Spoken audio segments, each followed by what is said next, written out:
kids that come to Migdalor, they come from broken homes, orphans, never receive education in love. These kids, mostly from them, if not Migdalor, they will end up in the streets, end up in crime, and also maybe in jail. And not only they left the street in crime, they want to be Talmidei Chachamim. They give the time in life to put in the mind and the effort to pray different, learning different, behaving different. And this is Shevet Levi.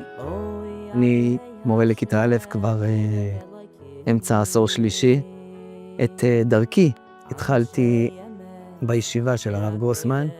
זכיתי להיות מה-17 התלמידים הראשונים שהרב גרוסמן פתח את הישיבה בשנת תשל"ב, 1972.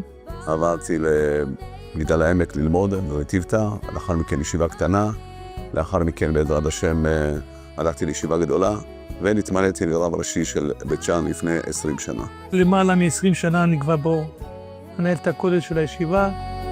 זה היה ממש אצלי לסגור את המעגל הזה, שאני למדתי בישיבה, והנה בסוף אני זוכה לבוא וללמד במקום הזה, ללמד את הילדים של האברכים שלמדו איתנו בישיבה. את הדרך שהרב הנחיל לנו, אם זה אהבת ישראל ודאגה לפרט, אנחנו מנסים ליישם עד כמה שאפשר, אם זה בכיתה, אם זה בחברה, אם זה בקהילה.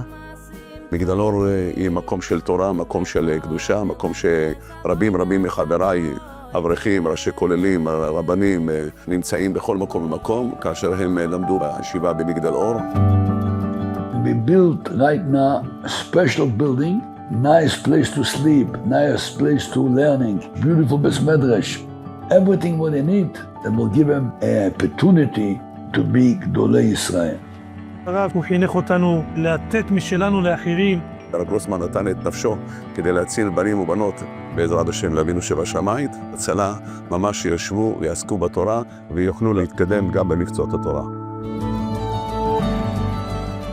אני כרב העיר בית שאן, מה שלמדתי שם, מה שחונכתי, אני מעביר את זה לדורות הבאים. כשגדלנו היינו קטנים, כל החברים שלי, כל אלו שגדלו איתי, חלק מהם נמצאים בכלא, חלק בכלל לא נמצאים בעולם הזה, והרב פשוט הוציא אותי משם.